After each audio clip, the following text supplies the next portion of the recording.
Hello everyone, myself Vinay Mishra, working as a faculty in one of the working as a faculty in one of the engineering college in AKTU associated with AKTU. Today we are going to have a discussion basically on the subject that is the heat and mass transfer, the subject of BTech 5th semester from Mechanical Engineering branch from AKTU सेल्बस। इससे पहले की classes में हम लोगों ने discussion किया था heat and mass transfer में कुछ टॉपिक्स के बारे में, फोर्स कन्वेक्शन, फ्री कन्वेक्शन और हम लोगों ने नेचुरल कन्वेक्शन वगैरह के बारे में हम लोगों ने डिस्कशन किया था और इसके एनालिसिस को देखा था। आज हम लोग बात करेंगे बेसिकली हीट एक्सचेंजर्स के बारे में, क्या होते हैं हीट एक्सचेंजर, बेसिक प्रिंसिपल्स क्या होते हैं उसके, एनालिसिस क्या होती हैं हीट एक्सचेंजर्स की। Heat exchanger. Heat exchanger is a device that is used to transfer the thermal energy, that is enthalpy, between two or more fluids, between a solid surface and a fluid, or between solid particulates and a fluid. That means it is a kind of a device. ये एक तरह का device है, जैसे कि name indicate कर रहा है हम लोग को हीट एक्सचेंजर। बेसिकली यहाँ पे हीट का एक्सचेंज होता है एक सरफेस से दूसरे सरफेस को, एक बॉडी से दूसरी बॉडी दूसरी बॉडी के लिए। तो बेसिकली अगर हम लोग के पास एक दो फ्लूइड्स हैं, अगर फॉर एग्जांपल अगर हमें इस फ्लूइड का टेम्परेचर मान लीजिए TH1 है, या एग्जांपल ले लें हम लोग 50 डिग्री सेंटीग्रेड है, और इसका टेम्परेचर दूसरे फ्लूइड का टेम्परेचर 20 डिग्री सेंटीग्रेड है। तो बेसिकली यहाँ पे जो हीट का ट्रांसफॉर्मेशन होगा वो 50 डिग्री सेंटीग्रेड से 20 डिग्री सेंटीग्रेड की तरफ हीट का ट्रांसफॉर्मेशन ऑटोमेटिकली होगा, क्योंकि हमें पता है from the law of thermodynamics heat can only flows from the body at high temperature to the body at low temperature, यानी हीट का फ्लो हमेशा हाई टेम्परेचर से लो टेम्परेचर की तरफ होता है अगर बॉडीज़ के दो बॉडीज़ की हम लोग बात करें। तो यहाँ पे टेम्परेचर 50 डिग्री सेंटीग्रेड है और दूसरे फ्लूइड का टेम्परेचर 20 डिग्री सेंटीग्रेड है, यानी फ्लो जो हीट का होगा वो 50 से 20 की तरफ होगा। अब यहाँ पे हीट एक्सचेंजर में ऐसा ही कुछ यहाँ पर होता है, बेसिकली हीट का ट्रांसफॉर्मेशन होता है एक बॉडी से दूसरी बॉडी की तरफ। एक बात को ध्यान में रखने वाली चीज़ ये है कि किसी भी तरीके का एडिशनल सोर्स हम लोग बाहर से नहीं देते हैं, यानी जो भी हीट कंटेंट एक फ्लूइड में है, दो फ्लूइड दूसरे फ्लूइड में है, आपस में स्पॉन्टेनियसली हीट का ट्रांसफॉर्मेशन होता है दोनों के बीच में। किसी भी तरीके के एडिशनल हम लोग बाहर से एडिशनल सोर्स बेसिकली जनरली हम लोग नहीं देते हैं हीट एक्सचेंजर में। तो एक इस तरह का डिवाइस है जहाँ पर हीट का ट्रांसफॉर्मेशन एक बॉडी से दूसरी बॉडी की तरफ होगा। और अगर हम लोग टाइप्स ऑफ हीट एक्सचेंजर की बात करें तो बेसिकली हमारे पास number of types of heat exchanger available है। अगर हम लोग एक टाइप की बात करें तो indirect contact type heat exchanger, दूसरा हमारा indirect contact type heat exchanger. जैसा कि नेम इंडिकेट कर रहा है direct contact type heat exchanger. Direct का मतलब क्या है, जहाँ पर दो बॉडीज़ का आपस में डायरेक्टली कांटेक्ट है, या मिक्सिंग हम लोग कहेंगे, दो फ्लूइड्स की मिक्सिंग अगर होगी, डायरेक्टली कांटेक्ट होगा, वहाँ पर जो भी हीट का ट्रांसफॉर्मेशन किसी इस डिवाइस में होगा तो उसको हम लोग कहेंगे direct contact type heat exchanger. दूसरा है हमारा indirect contact type heat exchanger. इसमें हम लोग उन फ्लूइड्स का यूज़ करते हैं जो आपस में मिक्सिंग जहाँ पर अलाउ नहीं है, जहाँ पे डिज़ायर्ड नहीं है, यानी अगर मान लीजिए कौन कौन सी प्रॉपर्टीज़ हैं फ्लूइड्स की जिसके लिए हम लोग दोनों के indirect contact type heat exchanger use करेंगे, तो जाहिर सी बात है वहाँ पर दो फ्लूइड्स आपस में रिएक्ट नहीं करने चाहिए। अगर रिएक्ट कर रहे हैं तो हम लोग इनडायरेक्ट टाइप हीट एक्सचेंजर हम लोग यूज़ करेंगे। अगर किसी भी तरीके का हम लोग डिज़ायर्ड है कि वो फ्लूइड्स, एक हॉट फ्लूइड्स अलग हो, कोल्ड फ्लूइड अलग हो, तो उसके लिए हम लोग बेसिकली जहाँ पे मिक्सिंग जहाँ पे मिक्सिंग अलाउ नहीं है वहाँ पे हम लोग indirect contact type heat exchanger use करते हैं, यानी वहाँ पे किसी भी तरीके का डायरेक्टली कॉन्टैक्ट वहाँ पर हीट एक्सचेंजर में फ्लूइड का नहीं होता है। यहाँ पर दो सरफेस है हमारे पास। बेसिकली अगर एक पैसेज की बात करें, अगर पाइप की बात करें हम लोग, तो यहाँ पर एक फ्लूइड फ्लो कर रहा है और यहाँ पर दूसरा फ्लूइड हमारा फ्लो कर रहा है। तो अगर इन दोनों के बीच में एक पार्टीशन है, हम लोग ये पार्टीशन एक वॉल का है, कंडक्टिंग वॉल इसे कहेंगे। इस कंडक्टिंग वॉल का होना ज़रूरी है, क्योंकि अगर नॉन कंडक्टिंग वॉल हम लोग यहाँ पर यूज़ करेंगे तो यहाँ पे हीट का ट्रांसफॉर्मेशन नहीं हो पाएगा। अगर नॉन कंडक्टिंग वॉल हम लोग यूज़ करेंगे तो हीट का ट्रांसफॉर्मेशन यहाँ पर नहीं हो पाएगा। कंडक्टिंग वॉल अगर होगी तभी हीट का transformation high temperature bodies, high temperature fluid से लो टेम्परेचर फ्लूइड को यहाँ पर हो पाएगा। तो यहाँ पर बेसिकली इनडायरेक्ट में अगर दो पाइप आपस में कांटेक्ट में है तो जो दोनों का सेपरेशन है वो बेसिकली कंडक्टिंग प्लेट के थ्रू होना चाहिए, अगर हम लोग बेसिक जनरल कॉन्सेप्ट की हम लोग बात करें तो। Direct contact type heat exchanger. In direct contact or open heat exchanger, the exchange of heat take place by direct mixing of hot fluid and cold fluid, and the transformation of heat and mass take place simultaneously। यहाँ यानी यहाँ पर जो directly contact type heat exchanger की अगर हम लोग बात करें तो यहाँ पे हीट का एक्सचेंज जो होता है वो बेसिकली मिक्सिंग के थ्रू होगा, यानी यहाँ पर हीट का ट्रांसफॉर्मेशन भी होगा, हीट के transfer will also take place, और यहाँ पे मास का ट्रांसफॉर्मेशन भी यहाँ पर होगा। ये एक तरीके का डायरेक्टली कॉन्टैक्ट और ओपन हीट एक्सचेंजर है, जिसमें ये दिखाया गया है कि एक तरफ से हमारा कोल्ड वाटर आ रहा है, यानी इसका टेम्परेचर हमारा कम है, और दूसरी तरफ से जो हमारा डिज़ायर्ड है, हमें जो चाहिए उसका टेम्परेचर ज़्यादा है, यानी इसको कहेंगे हॉट वाटर। एक तरफ से यहाँ पर स्टीम को प्रोवाइड किया जा रहा है, यहाँ से स्टीम को प्रोवाइड किया जा रहा है, और नॉन कंडेंसेबल जो गैसेस जो बच गई हैं, जो कंडेंस नहीं हो पाई हैं, वो बेसिकली यहाँ से उसको बाहर निकाल दिए जा रहे हैं। ये बेसिकली कंटेनर है, ये एक तरीके का direct contact type heat exchanger device है, जिसको हम लोग कहेंगे this is a kind of direct heat exchanger type. यहाँ पर बेसिकली होता क्या, कॉन्सेप्ट क्या है इसके पीछे, यहाँ पर देखिए हम लोग बेसिकली ऑब्जेक्टिव क्या है हमारा, कोल्ड वाटर को ठंडा करना, यानी हीट का ट्रांसफॉर्मेशन करना, कोल्ड वाटर से कन्वर्ट करना हॉट वाटर की तरफ, यानी हीट को ऐड ऑन करना। कहाँ पे हीट का ऐड ऑन करेंगे कोल्ड वाटर में, तभी उसका टेम्परेचर राइज होगा और हमें डिज़ायर्ड हॉट वाटर यहाँ पर मिलेगा। ये यहाँ पर बेसिकली हो क्या रहा है, जाहिर सी बात है जहाँ पर किसी भी तरीके का एडिशनल सोर्स ऑफ हीट हमारे पास नहीं है, यानी हीट का एडिशनली बाहर से हम लोग कहीं पे ऐड ऑन इसमें नहीं कर रहे हैं।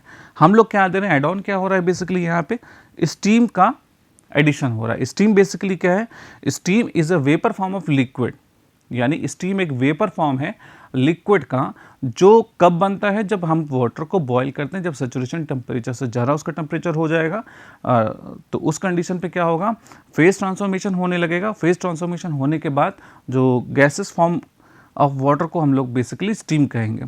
तो यहाँ पर स्टीम हमारे पास है जिसका हीट कंटेंट ज़्यादा है, टेम्परेचर हमारा ज़्यादा है। एक तरफ से इसको पास करवाएंगे, इसको इस तरीके से पास करवाएंगे कि यहाँ पर मिक्सिंग हो रही है बेसिकली कोल्ड वाटर और स्टीम की। अब होगा क्या, स्टीम का हीट कंटेंट ज़्यादा है हमारे पास, और हमें पता है कि बेसिकली स्टीम में लेटेंट हीट का कंटेंट भी हमारा एडिशनली होता है। तो होगा क्या, जैसे ही स्टीम इस वाटर के कोल्ड वाटर के कांटेक्ट में आएगी तो कंडेंसेशन प्रोसेस होगा, the kind of condensation will take place. और हमें पता है कंडेंसेशन प्रोसेस क्या होता है, it is a kind of process in which the phase transformation take place from vapour to liquid form, यानी वेपर फॉर्म यहाँ पर चेंज होगा लिक्विड फॉर्म में, तब हम लोग ये कहेंगे कि यहाँ पर कंडेंसेशन हो रहा है। कंडेंसेशन अगर हो रहा है तो जाहिर सी बात है the certain amount of heat will be rejected from the system itself. That means steam से सर्टेन अमाउंट ऑफ हीट का एक्सट्रैक्शन होगा या वहाँ से रिजेक्शन होगा। हीट जो हम लोगों ने हीट बॉयल करने पे वेपर में चेंज करने के लिए दिया था, वो हीट अब यहाँ से स्टीम से निकलेगी, तभी वो वाटर में कन्वर्ट होगा स्टीम।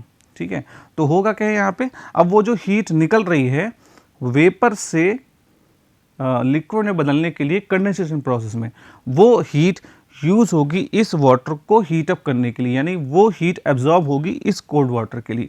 जब वो हीट एब्जॉर्ब होगी इस कोल्ड वाटर के लिए, तब यहाँ पर बेसिकली हीटिंग प्रोसेस होगा किसका, कोल्ड वाटर का।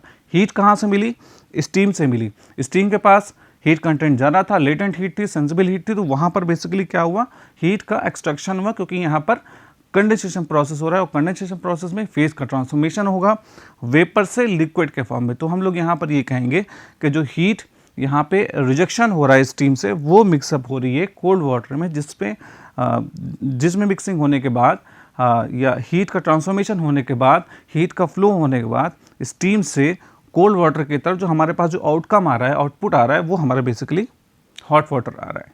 यानी हॉट वाटर को हीट कहाँ से मिली, इस स्टीम से मिली लेटेंट हीट के फॉर्म में, यानी लेटेंट हीट जाहिर सी बात है हमें पता है लेटेंट हीट का मतलब क्या है, वो हीट जो फेज का ट्रांसफॉर्मेशन होने के बाद कंडेंसेशन प्रोसेस में अगर बात कर रहे हैं तो हीट का ट्रांसफॉर्मेशन वेपर से एक्सट्रैक्शन होगा, कहाँ जाएगा, इस कोल्ड वाटर में जाएगा। तो वहाँ पर कॉन्सेप्ट जो आता है यहाँ पर बेसिकली लेटेंट हीट का कॉन्सेप्ट यहाँ पर आता है। तो इस तरीके से हम लोगों ने देखा कि जो मिक्सिंग हुई है यहाँ पे उस कंडीशन में हीट का ट्रांसफॉर्मेशन हुआ है कोल्ड वाटर से हॉट वाटर में कन्वर्जन की तरफ।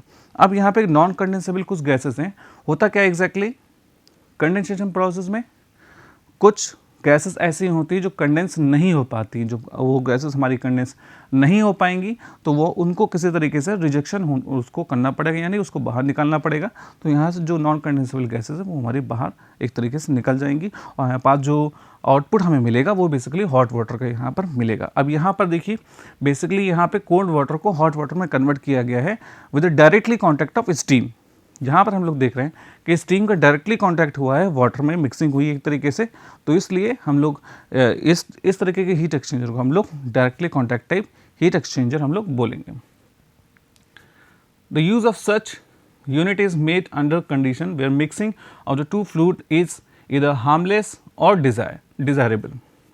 कूलिंग टावर में यूज़ करते हैं jet condensers, jet directly contact feed heaters में हम लोग भी इसका यूज़ करते हैं। अब यहाँ पर एक बात देखने वाली है कि जाहिर सी बात इस टाइप का हीट एक्सचेंजर का यूज़ हम लोग वहाँ करेंगे जहाँ पर मिक्सिंग अलाउ है, मिक्सिंग डिज़ायर्ड है, किसी भी तरीके का कोई प्रॉब्लम्स क्रिएट नहीं हो रही हैं मिक्सिंग की वजह से, तो यहाँ पर हम लोग directly contact type heat exchanger का यूज़ हम लोग करेंगे। Indirect contact type heat exchanger, पहला था हमारा डायरेक्टली कॉन्टैक्ट, दूसरा है हमारा indirectly contact. Indirectly contact basically दो तरीके से हैं, regenerators or recuperators. In this type of heat exchanger, the heat transfer between the two fluids could be carried out by transmission through wall which separate the two fluids. This type includes basically the following: regenerators and recuperators. Regenerators की अगर हम लोग बात करें तो basically ये regenerator type of heat exchanger, the hot fluid and cold fluid passes alternately through a space containing solid particles or matrix. These particles provides alternately a sink and a source of heat. अब यहाँ पर basically क्या हो रहा है कि यहाँ पर पहली चीज़ तो ये है कि indirect type contact type heat exchanger हैं रीजनरेटर्स की अगर हम लोग बात करें तो यहाँ पर बेसिकली क्या होगा कि यहाँ पर मिक्सिंग नहीं होगी दो फ्लूइड्स के आपस में। होगा क्या यहाँ पे बेसिकली, अगर एक तरफ से हम लोग हॉट फ्लूइड को फ्लो करवा रहे हैं इस पैसेज से, तो हॉट फ्लूइड क्या होगा, अगर इसका टेम्परेचर ज़्यादा है तो बेसिकली क्या होगा, हीट का एक्सट्रैक्शन होगा। हीट का एक्सट्रैक्शन कहाँ से होगा, हॉट फ्लूइड से इस वॉल के या स्पेस में जाएगा जो हीट अप हो जाएंगी। अब दूसरी तरफ क्या करते हैं, पहले एक टाइम पे तो हॉट फ्लूइड ने फ्लो किया, अब उसका रोक दिया गया उसके सप्लाई को। दूसरी सप्लाई में हम लोगों ने क्या किया, कोल्ड फ्लूइड को फ्लो करवाया।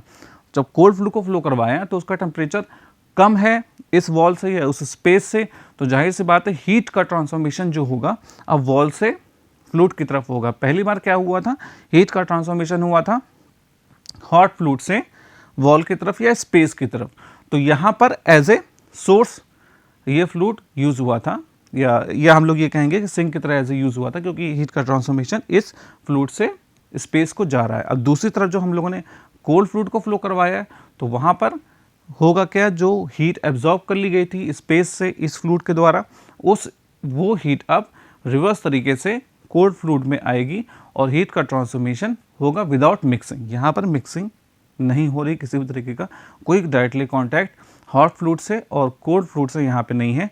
एक बार में एक fluid as a source use हो रहा है और दूसरी बार में एज ए सिंक यूज़ हो रहा है दूसरा वाला फ्लूइड। तो इस तरीके से हम लोग देखते हैं कि जो कोल्ड फ्लूइड है का टेम्परेचर हाई हो जाता है इस फ्लूइड की वजह से, और यहाँ पर किसी भी तरीके की डायरेक्टली मिक्सिंग या कॉन्टैक्ट दोनों फ्लूइड्स के बीच में नहीं होता है। अब हम लोग बात करें रीजनरेटर्स में, example IC engines and gas turbines, ये सारे एग्जाम्पल्स हैं। एडवांटेज अगर हम लोग एडवांटेजेस की बात करें तो basically high heat transfer coefficient, less weight per kilowatt of the plant, minimum pressure loss, quick response to load variation, small bulk weight, efficiency quite high, यानी इसकी efficiency काफ़ी ज़्यादा होती है। डिसएडवांटेजेस की अगर हम लोग बात करें तो इस टाइप के जो हीट एक्सचेंजर्स होते हैं कॉस्टली होते हैं compare to recuperative heat exchanger. Leakage की प्रॉब्लम्स यहाँ पर होती है, तो यहाँ पर अगर लीकेज होगा तो जाहिर सी बात है हम लोग को सीलिंग, एक प्रॉपर सीलिंग की रिक्वायरमेंट यहाँ पर होती है। अगर हम लोग रिक्यूपरेटर्स की बात करें, it is a most important type heat exchanger in which the flowing fluid exchanging heat are on either side of dividing wall in the form of pipe or tube.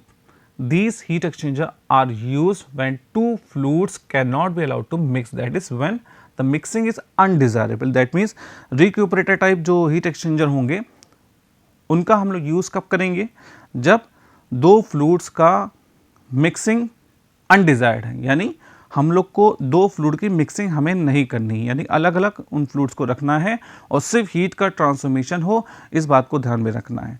तो इस कंडीशन में क्या होगा, अगर दो फ्लूइड्स है हमारे पास तो दो पैसेज को आपस में लेके चलेंगे, जैसे पहले समझाया था हम लोगों ने। तो यहाँ पर एक पैसेज में एक फ्लूइड जाएगा और दूसरे पैसेज में दूसरा फ्लूइड जाएगा, ये हॉट फ्लूइड और ये कोल्ड फ्लूइड जाएगा। इन दोनों के बीच में एक सेपरेशन वॉल होगी, कंडक्टिंग प्लेट या कंडक्टिंग वॉल होगी, जिसके थ्रू हीट का ट्रांसफॉर्मेशन हमारा हो सकता है। तो यहाँ पर इस टाइप के जो हीट एक्सचेंजर हैं उनको हम लोग बेसिकली क्या कहेंगे, रिक्यूपरेटर टाइप हीट एक्सचेंजर यहाँ पे हम लोग बोलेंगे। अब हो सकता है कि दोनों की डायरेक्शन सेम हो तो उसको एक तरीके का हीट एक्सचेंजर हम लोग बोल सकते हैं। अगर एक इस डायरेक्शन में जा रहा है पाइप में या ट्यूब में और दूसरा अपोजिट डायरेक्शन में आ रहा है तो उसको दूसरे तरीके से हम लोग दूसरे टाइप का हीट एक्सचेंजर हम लोग बोलेंगे। इसके बारे में डिस्कशन हम लोग अभी आगे करते हैं। एग्जांपल्स की बात करें, automobile radiator, air coolers, intercoolers, air preheater, economiser, ये सारे एग्जाम्पल हैं जहाँ पर हम लोग बेसिकली यूज़ इसका करते हैं। एडवांटेजेस, ईजी कंस्ट्रक्शन, सबसे जाहिर सी बात है कि काफ़ी ईजी कंस्ट्रक्शन इसका होता है। इकोनॉमिक्स, अगर इकोनॉमिकल पॉइंट ऑफ व्यू से हम लोग बात करें तो रिक्यूपरेटर्स काफ़ी इकोनॉमिक होते हैं नेचर में। More surface area of heat transfer, heat का ट्रांसफॉर्मेशन जो एरिया होता है वो बेसिकली हमारे पास ज़्यादा होता है। Much suitable for stationary plant, यानी जो स्टेशनरी प्लांट्स हमारे पास है उसमें काफ़ी ज़्यादा सुटेबल ये बेसिकली होता है। डिसएडवांटेजेस की बात करें, हीट ट्रांसफर कोफिशिएंट की वैल्यू इसके लिए कम होती है। Less generating capacity, generating capacity इसकी कम होगी और शूटिंग प्रॉब्लम इसमें बेसिकली यहाँ पर होती है। यहाँ पर हम लोग देखते हैं पैरेलल फ्लो और यूनिडायरेक्शनल फ्लो। बेसिकली अगर पैरेलल फ्लो का मतलब क्या है कि दोनों एक ही डायरेक्शन में, अगर हम लोग बात करें कि यहाँ पर हम लोग देख सकते हैं कि पैरेलल फ्लो हीट एक्सचेंजर है, इसमें बेसिकली क्या हो रहा है कि इस पाइप में, और ये भी एक तरीके कॉन्सेंट्रिक पाइप है, अगर इसको साइड भी हम लोग देखेंगे तो बेसिकली कुछ इस तरीके से आएगा। ये भी एक पाइप है और वो बाहर वाला भी एक पाइप है। बेसिकली यहाँ पर अगर साइड व्यू देखें तो एक कॉन्सेंट्रिक सर्किल बनेगा हमारे पास। तो एक हमारे पास बेसिकली यहाँ पे दो पाइप्स हैं। अंदर वाला पाइप में जो फ्लो हो रहा है हॉट फ्लूइड उसके डायरेक्शन पे right hand side toward right hand side है, और कोल्ड फ्लूइड एक तरफ से इनलेट हो रहा है, दूसरी तरफ से आउटलेट हो रहा है, लेकिन दोनों की डायरेक्शन बेसिकली वो राइट हैंड साइड यहाँ पे आप लोग देख सकते हैं। तो इस तरह के कोई भी अरेंजमेंट होगा जहाँ पे फ्लूइड की डायरेक्शन, दो फ्लूइड की डायरेक्शन अगर एक ही डायरेक्शन में होगी या यूनि डायरेक्शन होगी, यूनि का मतलब एक डायरेक्शन में होगा, तो हम लोग उसको क्या कहेंगे, basically parallel flow heat exchanger type हम लोग बोलेंगे उसको। और यहाँ पे हम लोग ये देखेंगे कि दोनों का डायरेक्शन सेम है, दोनों एक ही डायरेक्शन में फ्लो हो रहे हैं। काउंटर फ्लो हीट एक्सचेंजर में बेसिकली क्या होता है कि दोनों की डायरेक्शन अपोजिट होती है, यानी एक का डायरेक्शन अगर इस तरफ है तो दूसरे का डायरेक्शन अपोजिट डायरेक्शन में यहाँ पर होगा। अगर इसके फिगर पर हम लोग ध्यान रखें यहाँ पे, तो यहाँ पर बेसिकली फिगर किस किस में रिप्रेजेंट किया गया है, ये बेसिकली किया गया है टेम्परेचर और length over the length of the pipe. यानी जैसे जैसे लेंथ हम लोग आगे बढ़ते रहेंगे पाइप में तो किस तरीके से टेम्परेचर का वेरिएशन हो रहा है, ये हम लोग इस डायग्राम से हम लोग देख सकते हैं। यहाँ पर बेसिकली क्या हो रहा है, दो फ्लूइड है हमारे पास, दोनों की डायरेक्शन सेम है, जाहिर सी बात है पैरेलल फ्लो हीट एक्सचेंजर है, ये इस तरफ से फ्लो हो रहा है और ये इस तरफ से फ्लो हो रहा है। TC1, C1 का मतलब क्या है, कोल्ड फ्लूइड, यानी जिसको हमें हीटअप करना है। पहली चीज़ तो ये समझने वाली बात है कि कोल्ड फ्लूइड क्या होगा इस पॉइंट में, इस रिप्रेजेंटेशन में, और हॉट फ्लूइड क्या होगा।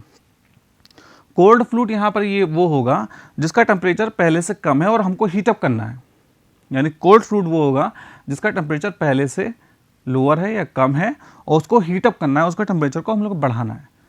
हॉट फ्लूइड क्या है? जिसका टेम्परेचर ज़्यादा है इनिशियली, उसके टेम्परेचर को कम करना है। हॉट फ्लूइड जिसका इनिशियली टेम्परेचर ज़्यादा है और उसके टेम्परेचर को कम करना है, यानी हीट का ट्रांसफॉर्मेशन कहाँ से होगा? हॉट फ्लूइड से कोल्ड फ्लूइड की तरफ यहाँ पर बेसिकली होगा। अगर इनपुट पे बात करें, इनपुट पे टेम्परेचर कोल्ड फ्लूइड का जो होगा वो TC1 लेके चलेंगे और इनपुट पे ही जो हॉट फ्लूइड का टेम्परेचर होगा वो TH1 हम लोग एज ए नोटेशन उसको लेकर के चलेंगे।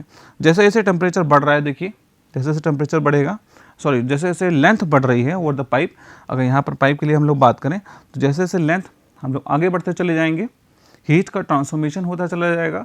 हीट का ट्रांसफॉर्मेशन हॉट फ्लूइड से कोल्ड फ्लूइड की तरफ होता चला जाएगा।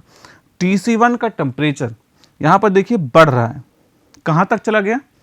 TC2 तक चला गया। TC1 फ्लूइड का टेम्परेचर इनलेट पे है, यानी कम टेम्परेचर था। हीट का ट्रांसफॉर्मेशन यहाँ से जब शुरू हो गया तो हो क्या गया? कोल्ड फ्लूइड का टेम्परेचर धीरे धीरे बढ़ता चला गया। जब कोल्ड फ्लूइड का टेम्परेचर धीरे धीरे बढ़ता चला गया तो उस कंडीशन में TC1 की वैल्यू धीरे धीरे बढ़ रही, कहाँ तक? TC2 तक आ रही। जैसे ही यहाँ पर फ्लूइड हमारा बाहर आया इस ओपनिंग से, उसका टेम्परेचर बढ़ करके TC2 हो गया, यानी यहाँ पर हम लोग कहेंगे जो फ्लूइड का टेम्परेचर है एग्जिट पे that is equal to TC2। अगर हम लोग हॉट फ्लूइड की बात करें, इनपुट पे टेम्परेचर है TH1, हीट का ट्रांसफॉर्मेशन होगा, हॉट फ्लूइड से हीट बाहर निकलेगी, कहाँ जाएगी? कोल्ड फ्लूइड में जाएगी। जैसे जैसे हीट का ट्रांसफॉर्मेशन ओवर द लेंथ बढ़ता चला जाएगा, हीट का रिजेक्शन बढ़ता चला जाएगा हॉट फ्लूइड से, तो होगा क्या? उसका टेम्परेचर धीरे धीरे कम होता चला जाएगा। यानी TH1 का टेम्परेचर यहाँ देख लीजिए ज़्यादा है, यहाँ पे जैसे जैसे आगे बढ़ रहे हैं तो इसका टेम्परेचर कम होता जा रहा है, वैसे वैसे इसमें से हीट का एक्सचेंज होता चला जा रहा है। हीट का एक्सचेंज होती चले जा रही है, कहाँ पर? हीट चल जा रही है हॉट फ्लूइड से कोल्ड फ्लूइड की तरफ, क्योंकि जो दो फ्लूइड हैं आपस में एक सेपरेशन है उन दोनों के बीच में, लेकिन वो सेपरेशन कंडक्टिंग वॉल के थ्रू है या उसकी कंडक्टिविटी अच्छी है और वहाँ पे हीट का ट्रांसफॉर्मेशन बेसिकली वहाँ पर हो जाता है। तो यहाँ पर टेम्परेचर इसका कम होता चला जा रहा है, कहाँ तक कम हो रहा है? TH2 पे, यानी एग्जिट पे जो हमारा जो फ्लूइड निकल रहा है बाहर की तरफ उसका टेम्परेचर है बेसिकली TH2। तो एक कर्व हमें मिलेगा, बेसिकली उस कर्व को हम लोग अगर ड्रॉ करेंगे तो हमारे पास जो बेसिकली जो ग्राफ आएगा वो कुछ इस तरीके से आएगा, इस तरीके से। तो इस फिगर को अगर न्यूमेरिकल्स के पॉइंट ऑफ व्यू से भी हम लोग आगे, काफ़ी इंपॉर्टेंट है, इसको भी हम लोग को आगे देख के चलना है। काउंटर फ्लो हीट एक्सचेंजर की अगर हम लोग बात करें तो जैसा कि हम लोगों ने पहले देखा कि काउंटर का मतलब क्या है? अपोजिट डायरेक्शन में, यानी एक कॉन्सेंट्रिक है, ये दो पाइप्स हैं, एक में हॉट फ्लूइड जा रहा है, कहाँ से कहाँ? यहाँ से राइट हैंड साइड डायरेक्शन में, यहाँ से राइट हैंड साइड डायरेक्शन में हॉट फ्लूइड फ्लो हो रहा है। इनलेट पे टेम्परेचर हॉट फ्लूइड का कितना है? TH1। हॉट फ्लूइड का टेम्परेचर आउटलेट पे कितना है? TH2। यानी आउटलेट पे कंडीशन की बात करें तो उसके लिए टेम्परेचर हमारा TH2 है। अगर इनलेट के लिए बात करें तो उसके लिए टेम्परेचर हमारा TH1 है। कोल्ड फ्लूइड की अगर हम लोग बात करें, अब देखिए यहाँ पे जो फ्लो हो रहा है फ्लूइड का वो अपोजिट डायरेक्शन में हो रहा है, यानी हॉट अगर इस तरफ से फ्लो हो रहा है तो कोल्ड हमारा अपोजिट डायरेक्शन में फ्लो हो रहा है। इस तरह के कोई भी इस तरह का अरेंजमेंट जहाँ पर होगा उसको हम लोग कहेंगे this is counter flow heat exchanger, जहाँ पर हीट का एक्सचेंज होता है। काउंटर फ्लो मतलब जो फ्लो होता है फ्लूइड का वो काउंटर डायरेक्शन में होता है, अपोजिट डायरेक्शन में होता है। एक का डायरेक्शन हॉट, एक फ्लूइड का डायरेक्शन एक तरफ और दूसरा फ्लूइड का डायरेक्शन दूसरी तरफ। इनपुट की बात करें तो यहाँ पर टेम्परेचर कोल्ड के लिए TC1 है, जैसे जैसे आगे बढ़ते चले जाने कोल्ड का टेम्परेचर बढ़ता चला जाएगा, जाहिर सी बात है। और एग्जिट पे जो टेम्परेचर होगा वो होगा TC2। अगर हम लोग ग्राफ की बात करें तो हम लोग देखेंगे कि देखिए हॉट फ्लूइड का टेम्परेचर को घटना है।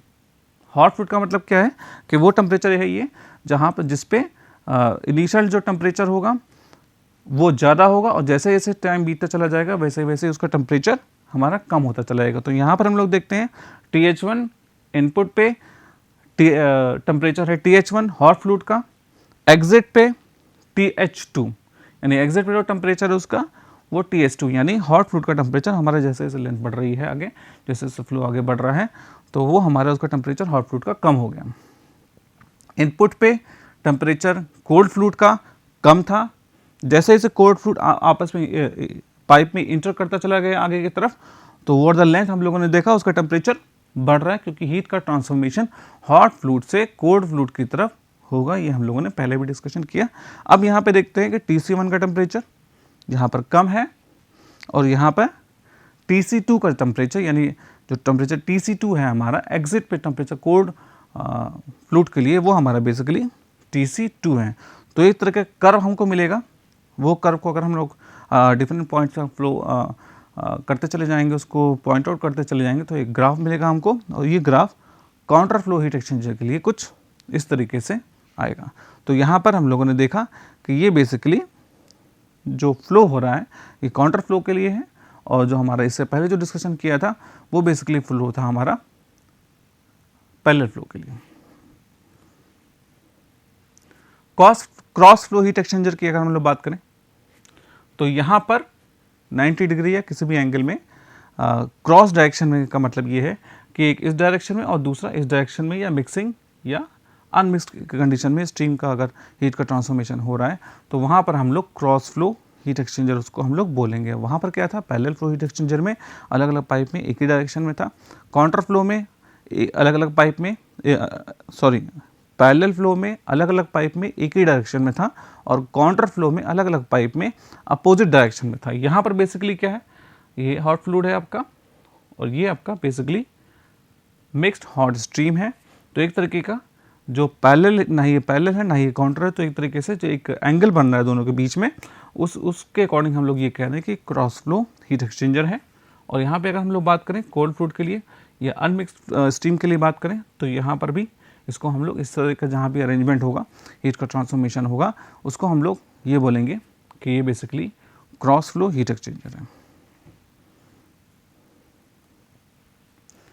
अगर एग्जांपल्स देखें हीट एक्सचेंजर के लिए तो हम लोग देखेंगे कहाँ पर यूज़ करते हैं इसका, इंटरकूलर्स में, प्री हीटर में, कंडेंसर्स में, बॉयलर में, और कंडेंसर्स एंड इवेपोरेटर की बात करें रेफ्रिजरेशन यूनिट सिस्टम में तो वहाँ पर भी इसका यूज़ करते हैं हम लोग। रीजनरेटर्स में, ऑटोमोबाइल रेडिएटर में हम लोग हीट एक्सचेंजर का यूज़ करते हैं। ऑयल कूलर्स और हीट इंजन्स में, milk chiller of pasteurising plant, several other industrial process में भी हम लोग इसका यूज़ हम लोग करते हैं। तो इस तरीके से हम लोगों ने देखा कि किस तरीके से हीट एक्सचेंजर का यूज़ इंडस्ट्रियल लेवल पे होता है, बेसिक कॉन्सेप्ट्स क्या होता है उसके पीछे, डेफिनेशन क्या होती है हीट एक्सचेंजर की, कितने तरीके के हीट एक्सचेंजर हमारे पास होते हैं।